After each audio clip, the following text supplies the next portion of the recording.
Hi, Jesan. Thank you so much for joining me in this podcast episode. Really appreciate it, man. So, how are you doing today? Good, good. We're doing great. I guess, we're experiencing some great weather conditions here, and so it's a kind Yeah. of a little bit of a gray, cloudy day. But hey, you know what? Any day that you're alive is a great day. Yeah, that's great. And yeah, I really appreciate you taking the time out today and joining me in this podcast episode. I'm really excited to talk about more, which is the topic we mentioned before, which is like 12 rules for leaders, the foundation for intentional leadership. So, leadership is a great rule. It could be like either in a business or even the home and any kind of like a social aspect. We tend to be use a leadership without knowing, and you tend to work with lots of great leaders in past and is still working with the leadership and development side of it. So before we get into like that today's topic, we'll be more interested to know why did you choose get into like a training leadership and get into the coaching? What was it actually is going through your mind when you started the coaching business? Absolutely. So, thank you for having me on the show today, Russell. I No problem. appreciate it. It is a great opportunity to talk more about a topic I'm passionate about, which is Yeah. leadership. And in answer to your question, how did I get into this space? Yeah. So, we started our company, HSCT Publishing, about 9 years ago. And we really began with a focus on conflict management, negotiation, and mediation. Skills that leaders need in order to navigate conflict effectively, navigate confrontation effectively. And the insights that we gleaned from that process allowed us to effectively move into the space of developing leaders.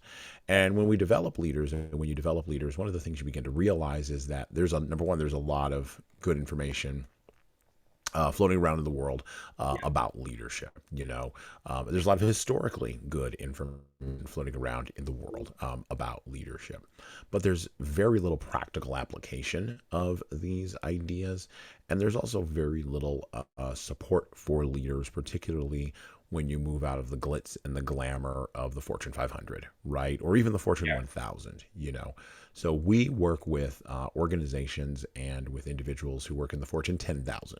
Yeah. We work with small and medium sized business owners. We work with innocuous people who believe that they are making innocuous decisions that actually have gigantic impact in our revolutionary times. Yeah, that's great. And you helped like a thousands of leaders in over the last 9 years, which you mentioned, which is like incredible and great achievement as well for like you and your company. And right now, you're continuously doing that. So this is an interesting topic to talk about, which is like 12 rules for our leaders and entrepreneurs. Like, what are them 12 rules like what we want to discuss today? Yeah. So the 12 rules are a foundation for being an intentional leader, right? Now, there's a lot of good leadership theories floating around out there. There's a servant leadership, there's a charisma based leadership, there's even now I'm seeing adaptive leadership and evidence based leadership. Right. Okay. All of those things are interesting. And if you follow one of those leadership theories, that's fine, right? But fundamentally, at the end of the day, as a leader, you are hired to make a decision and then to accept accountability and responsibility for the consequences of that decision. Right. Period. Full stop. Yeah. That's what you're hired to do by the team.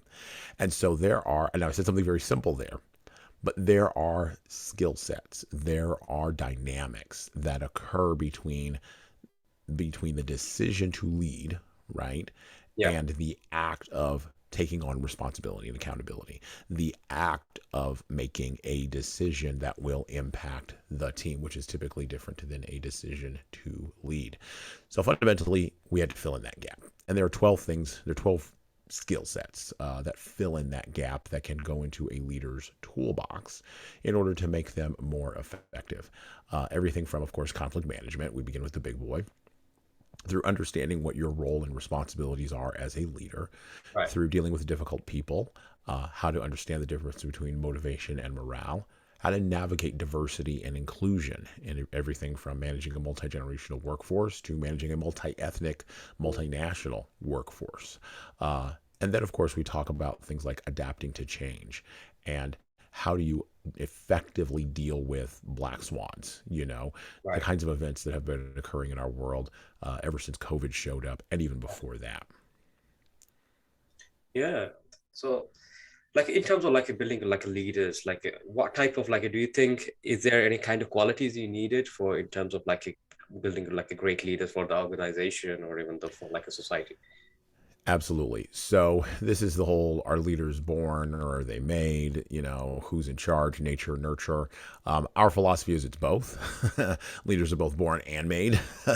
Right. So you can have people who are born or who are thrust into leadership positions, who do quite well with no Yeah. training because they just have a natural feel for it. Or they are able to get people to like them. That's charismatic leadership, Yeah. and get people to follow them inexorably down the road or off the cliff, depending upon your perspective. Mhm. Then you have people who come to leadership positions from gradual promotion up a hierarchical chain, right? And Yeah. they've developed skill sets. They've done hard things. They're not riding on their talent, unless it's the talent to learn and to observe, to listen closely, and to engage with compassion and empathy, right? Right. This is the nature nurture argument. And it's both of those things. It's not either one. We don't get pulled into that discussion. Yeah. We say it's both, right? And the thing that a leader needs, the thing that an individual needs to become a better leader, the posture, right? The mindset that a leader needs in order to become a better leader is they have to actually, and I don't know if I can curse on your podcast. I'm not going to, drop giant curse word here, but they actually have to give a damn about the people that they're leading. They actually have Yeah. to care. You have to see the people that you are leading as more than just tools to accomplish a goal, but instead see them as human beings with their own motivations, Mm. their own destinies, their own emotions. And your job as the leader, remember I said, is to make a decision and then to take accountability and responsibility for that. And through doing that act, mold these people into a team. Yeah, that's great. Like oftentimes we hear like a lot of like a business owners and everyone talk about like they are like a born in terms of like a leadership, and after that like they don't improve themselves, they think like they know everything, right? And instead of being a leader they tend to be a boss, so they know leading their team, they know like they don't know how to scale their team and like maintain them and managing them. They rather be like a boss and telling them what to do, not to do, in terms of like a guiding through them. So how important is that for organization to have like a leader who's going to be a role model of the organization and also take their team out of like where they need it? Like I'm running a my agency with 13 employees, so in terms of like I had to learn a lot of things in it, from like when I started my company just a one man show, then another people, two people, three people. So when I'm growing more people bringing in, then I have to learn more skills in order to like managing them also, like a guide them through like what my vision is, and everything must be aligned. So what would you be suggesting someone like being a bossing around and they thinking they're leaders, and instead of like what kind of qualities they need in terms of like they call themselves a leader rather than a boss? Yeah. So if someone comes to us, or if an organization comes to us and Yeah. says, you know, we've got a person here who is responsible for leading a small team, let's say a Mm. team of 13 people, right? And they are behaving in a way that does not indicate they are leading. Yeah. Instead, it indicates they are telling, right? Or they are directing, or they are commanding, Mm. right? There might be room for that. I want to be very clear on that. There might be room for that. There are certain structures in our culture where there is room for that. Yeah. Military structures, right? Command and control structures, structures with strong, somewhat rigid hierarchies, right? Yeah. That have historical weight behind them. Hmm. However, if you are in a space, and if your organization is in a space of dynamic change, like many organizations are coming out of COVID, you are, and by the way, getting ready for the next crisis, because there will be another thing after COVID. There's always another thing. Yeah. Um, if you are in a space where you are in a dynamic, ever changing environment and your rigid hierarchy is no longer working Mm. for you, and the boss command and control mode is no longer working for you, then the boss needs to change, Right. or the boss needs to leave. Okay. Now, that can be very, very challenging if you're an organization and You are just looking at your employees as widgets.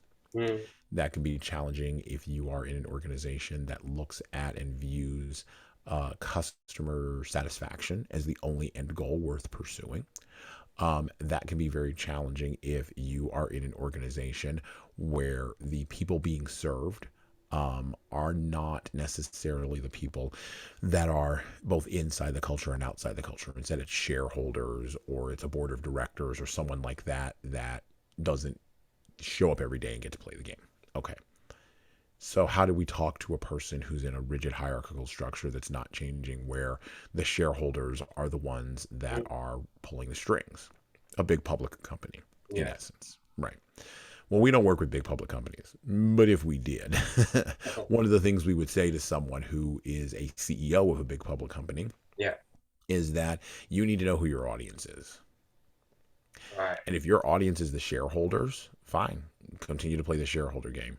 Mm, But just know that underneath you, you damn well, I said it again, better have some really good leaders underneath you who actually know how to fulfill the promises that you are making to shareholders with your mouth and can preserve the rigid hierarchy. By the way, these are going to be leaders that are going to know how to collaborate down the chain. They're going to know how to solve problems quickly down the chain. They are going to be willing to fall on their sword, metaphorically, down the chain, right? So that you are protected, so that you can go off and do the only thing that you can do as CEO atop of a rigid hierarchy, yeah. talk to the shareholders, because that's the only thing you can do. Now, for you, Russell, and for the 60% of people who work in small and medium sized business organizations, you don't have those kinds of concerns.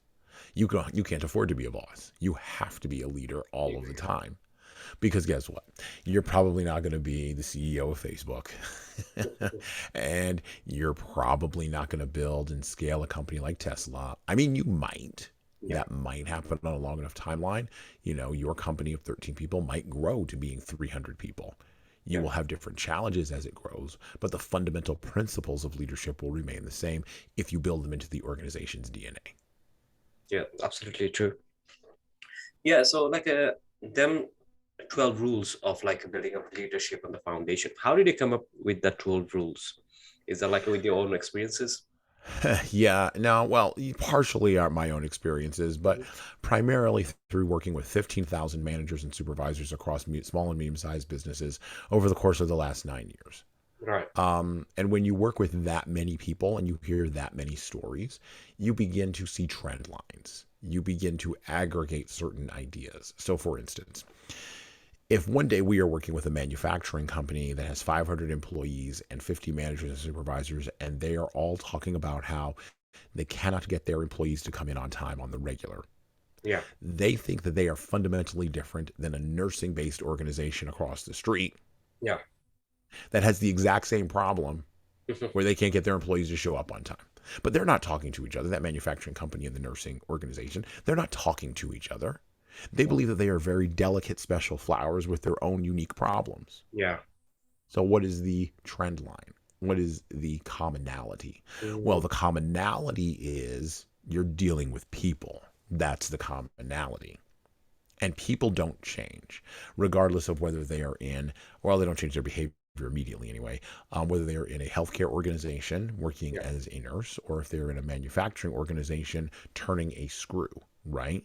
Human beings are human beings are human Yeah. beings. Now, does context matter? For sure. But let's not get all caught up in context here.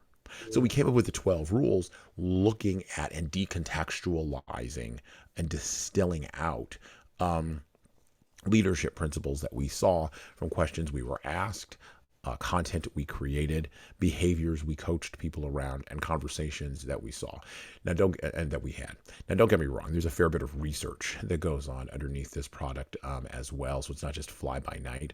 All those books behind me actually mean something, and yes, I've yeah. read all of them. And so the research comes from various leading academic journals, books, websites, places like that, and Mm, we live in a post Google era. And the post Google era is less about information and knowledge and more about getting close to or hopefully finding the truth. yeah. That's great. So them 12 rules. if you can explain a little bit to our audience, would be great. Like each of them, so they can Sure. understand better into like a depth them how he came up with them 12 rules and how they can uh, put their on their perspective on their organization on their life. Absolutely. So when we look at these 12 rules, when we look at these rules for engaging, right? Yeah, We always begin with conflict management. That's the big one, right? Because quite frankly, if leaders don't know how to handle conflict and confrontation, they can't really do the rest of the things that they need to do. Then we move into understanding your roles and your responsibilities. So, how are you as a leader? Who are you as a leader? What yeah, are some exemplary practices that you must engage in order to be an effective leader? Then we look at things like we look at emotional intelligence, right? So, how smart do you have to be as a leader intellectually matters very little when we're thinking about how smart you have to be emotionally, right? wow, Emotional intelligence is indeed the third rail, such as it were, of leadership, the one that folks always get caught on.